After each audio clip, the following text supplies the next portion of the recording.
ಅಲ್ಲಿಗೆ ರಾಷ್ಟ್ರ ಗೌರವ ಅನ್ನೋ ವಿಚಾರಕ್ಕೆ ಕಾನೂನಿನ ರಕ್ಷಣೆ ತರೋ ಪ್ರಯತ್ನ, ಈಗ ಇರೋ ರಕ್ಷಣೆಯನ್ನ ಮತ್ತಷ್ಟು ಬಲಗೊಳಿಸುವ ಪ್ರಯತ್ನ ಆಗೋ ಸಾಧ್ಯತೆಗಳಿರೋದು. ರಾಷ್ಟ್ರೀಯ ಸಂಕೇತಗಳಿಗೆ ಅವಮಾನ ಮಾಡಿದ್ರೆ ಇನ್ನು ಮುಂದೆ ಕಠಿಣ ಕ್ರಮಗಳನ್ನು, ಅಂದರೆ ಈ ತಿದ್ದುಪಡಿ ಕಾಯ್ದೆ ಜಾರಿ ಆದ ನಂತರದಲ್ಲಿ ಕಠಿಣ ಕ್ರಮಗಳನ್ನು ಕೈಗೊಳ್ಳಲಿಕ್ಕೆ ಅವಕಾಶ ಸಿಗುತ್ತೆ.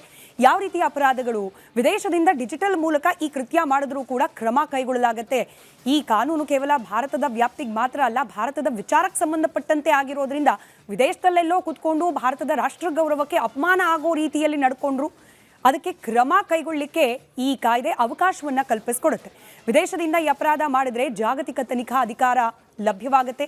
ಇನ್ನು AI ಬಳಕೆ ಮಾಡಿಕೊಂಡು ರಾಷ್ಟ್ರೀಯ ಲಾಂಛನಗಳನ್ನು ವಿಕೃತಗೊಳಿಸೋದು ಕೂಡ ಇನ್ಮುಂದೆ ಗಂಭೀರ ಅಪರಾಧ ಅಂತ ಹೇಳಿ ಪರಿಗಣಿಸಲಾಗುತ್ತೆ. ಡೀಪ್ ಫೇಕ್ ಸಾಕಷ್ಟು ಚರ್ಚೆ ಆಗ್ತಿರೋ ವಿಚಾರ. ಈ ತಂತ್ರಜ್ಞಾನವನ್ನು ಬಳಕೆ ಮಾಡಿದ್ರೂ ಕೂಡ ಅಪರಾಧ, ಹಾಗೆ ಶಿಕ್ಷೆ ಆಗೋದು ಫಿಕ್ಸ್. ಖಾಸಗಿ ಕಂಪನಿಗಳು ರಾಷ್ಟ್ರೀಯ ಸಂಕೇತಗಳನ್ನು ಜಾಹೀರಾತಿನ ಭಾಗವಾಗಿ ಬಳಕೆ ಮಾಡೋದನ್ನು ಕೂಡ ಹೇಳ್ಬೋದು. ನಾಳೆ ದಿನ ಇಂಟೆನ್ಷನ್ ಒಳ್ಳೇದಿತ್ತು, ನಾವು ರಾಷ್ಟ್ರ ಗೌರವವನ್ನೇ ಸಮರ್ಪಣೆ ಮಾಡ್ತಿದ್ದೀವಿ ಅಂತಂದ್ರೂ ಕೂಡ ಇದು ಮಾರ್ಕೆಟಿಂಗ್ ಪರ್ಪಸ್ ಆಗುತ್ತೆ ಜಾಹೀರಾತು ಅನ್ನೋದು. ಹಾಗಾಗಿ ಜಾಹೀರಾತುಗಳಿಗೂ ಕೂಡ ಈ ರಾಷ್ಟ್ರೀಯ ಸಂಕೇತಗಳನ್ನು ಬಳಕೆ ಮಾಡೋದನ್ನು ನಿಷೇಧ ಮಾಡೋ ಚಿಂತನೆ ನಡೀತಾ ಇದೆ ದೇಶದ ಎಲ್ಲ ಶಾಲೆಗಳಲ್ಲಿ. ಇದಿಷ್ಟು ಶಿಕ್ಷೆ, ಅಪರಾಧ, ಕ್ರಮ ಅನ್ನೋದಾದರೆ ರಾಷ್ಟ್ರ ಗೌರವವನ್ನು ಮತ್ತಷ್ಟು ಪುನಃಸ್ಥಾಪನೆ ಮಾಡೋದು ಹೇಗೆ? ದೇಶದ ಎಲ್ಲ ಶಾಲೆಗಳ ಪಠ್ಯಕ್ರಮದಲ್ಲಿ ರಾಷ್ಟ್ರೀಯ ಸಂಕೇತಗಳ ಬಗ್ಗೆ ಜಾಗೃತಿ ಮೂಡಿಸುವಂತಹ ಪಠ್ಯವನ್ನು ಅಳವಡಿಸುವ ಚಿಂತನೆ ಮಾಡಲಾಗ್ತಾ ಇದೆ. ಸೋಷಿಯಲ್ ಮೀಡಿಯಾಗಳಲ್ಲಿ ರಾಷ್ಟ್ರೀಯ ಗೌರವಕ್ಕೆ ಧಕ್ಕೆ ತರುವ ಪ್ರಯತ್ನಗಳಿಗೆ ಕಡಿವಾಣ ಹಾಕೋ ನಿಟ್ಟಿನಲ್ಲಿ ಮತ್ತಷ್ಟು ಕಠಿಣ ಕಾನೂನನ್ನು ತರುವ ಪ್ರಯತ್ನ ಇದಾಗಿದೆ. ರಾಷ್ಟ್ರೀಯ ಗೌರವಕ್ಕೆ ಧಕ್ಕೆ ತರೋ ಪೋಸ್ಟ್ಗಳು ಪ್ರಕಟವಾದರೆ ತಕ್ಷಣ ಅದು ಡಿಲೀಟ್ ಆಗುತ್ತೆ. ಇದು ಜಾರಿ ಆಗುತ್ತಾ, ಜಾರಿ ಆಗೋ ಸಂದರ್ಭದಲ್ಲಿ ರಾಜಕೀಯ ಚರ್ಚೆಗಳು ಯಾವೆಲ್ಲ ಆಯಾಮವನ್ನು ಪಡೆದುಕೊಳ್ಳುತ್ತೆ ಅನ್ನೋದು ಸದ್ಯಕ್ಕಿರುವ ಕುತೂಹಲ. ಮತ್ತಷ್ಟು ಡೀಟೇಲ್ಸ್ನೊಂದಿಗೆ ನನ್ನ ಕಲೀಗ್ ವೀರೇಂದ್ರ ಒಪ್ಪುಂದ ನೇರ ಸಂಪರ್ಕದಲ್ಲಿದ್ದಾರೆ. ವೀರೇಂದ್ರ ಒಪ್ಪುಂದ, ಈ ರಾಷ್ಟ್ರೀಯ ಗೌರವ ಅನ್ನೋದು ಸಹಜವಾಗಿ ಮೂಡಬೇಕಾಗಿರತಕ್ಕಂಥ ಭಾವನೆ, ಅದಕ್ಕೆ ಕಾನೂನಾತ್ಮಕ ರಕ್ಷಣೆ, ಇನ್ನೂ ಕಠಿಣವಾದ ಕಾನೂನಾತ್ಮಕ ರಕ್ಷಣೆ ತರಬೇಕು ಅನ್ನೋ ಪರಿಸ್ಥಿತಿ ಏನು ಅಂತ? ಈಗ ನಾವು ಡಿಜಿಟಲ್ ಯುಗದಲ್ಲಿದ್ದೀವಿ, AI ಯುಗದಲ್ಲಿದ್ದೀವಿ. ನೀವು ಈಗಷ್ಟೇ ಹೇಳ್ತಾ ಇದ್ರಿ ಡೀಪ್ ಫೇಕ್ ಎಷ್ಟರ ಮಟ್ಟಿಗೆ ಪರಿಣಾಮಕ ಬೀರ್ತಾ ಇದೆ, ಅದು ದುಷ್ಪರಿಣಾಮವೂ ಇದೆ.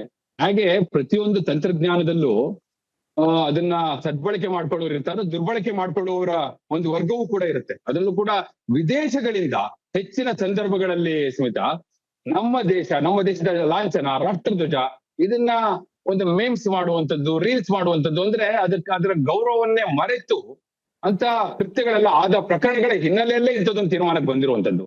ಬಹುಶಃ ಇವತ್ತು ಕೇಂದ್ರ ಸರ್ಕಾರ, ಅಮಿತ್ ಶಾ ಅವರು ಇದನ್ನ ಬಹುಶಃ ಮಂಡನೆ ಮಾಡಿದಾಗ ಅದ್ರ ಬಗ್ಗೆ ಸುದೀರ್ಘವಾದ ಚರ್ಚೆ ಆಗುವಂತದ್ದಿದೆ.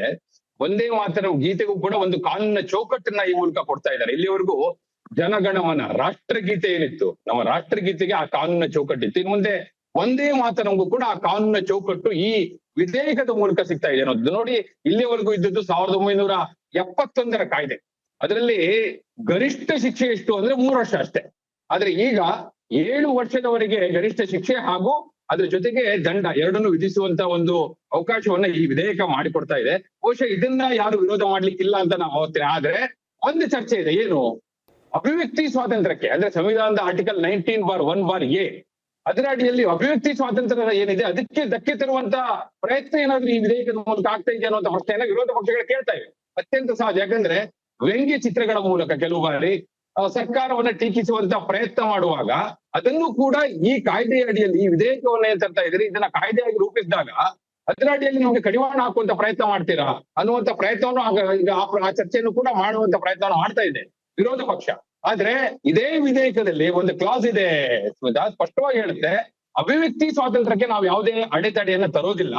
ಐತಿಹಾಸಿಕ ಸಿನಿಮಾಗಳ ಮೂಲಕ ಅಥವಾ ರಾಷ್ಟ್ರಭಕ್ತಿಯನ್ನು ಮೆರೆಯುವಂತಹ ಒಂದಷ್ಟು ಸೀರೀಸ್ ಏನು ಬರುತ್ತೆ ಅವುಗಳ ಮೂಲಕ ಏನಾದ್ರೂ ರಾಷ್ಟ್ರ ಗೌರವಕ್ಕೆ ಅವಮಾನ ಆಗದೆ ಇರುವಂತಹ ರಾಷ್ಟ್ರಭಕ್ತಿಯನ್ನ ಮೆರೆಯುವಂತಹ ವಿಚಾರಗಳಿದ್ರೆ ಅದಕ್ಕೆ ಅವಕಾಶ ಇದೆ ಅನ್ನೋದು ಕೂಡ ಈ ವಿಧೇಯಕದಲ್ಲೇ ಇದೆ. ಬಹುಶಃ ಆ ದೃಷ್ಟಿಯಿಂದ ನೋಡೋದಂದ್ರೆ ಡಿಬೇಟ್ ಆದಾಗ ಎಲ್ಲ ವಿಚಾರಗಳು ಬರ್ಬೋದು. ರಾಷ್ಟ್ರ ಗೌರವ ಎನ್ನುವಂಥದ್ದು ಅದಕ್ಕೆ ಕಾನೂನು ಚೌಕಟ್ಟು ತರಬೇಕಾ ಅನ್ನುವಂತ ಪ್ರಶ್ನೆಗೆ ಉತ್ತರ ಇವತ್ತಿನ ಡಿಜಿಟಲ್ ಯುಗ ಹಾಗೂ AI ಯುಗ, ಆ ಕಾರಣಕ್ಕಾಗಿ ಬಹುಶಃ ಇಂಥದ್ದೊಂದು ಪ್ರಯತ್ನ ಅನಿವಾರ್ಯ ಆಗಿದೆ ಅನ್ನುವಂಥದ್ದು ಸ್ಮಿತಾ. ರೈಟ್, ಧನ್ಯವಾದ ವೀರೇಂದ್ರ ಮಾಹಿತಿಗಾಗಿ.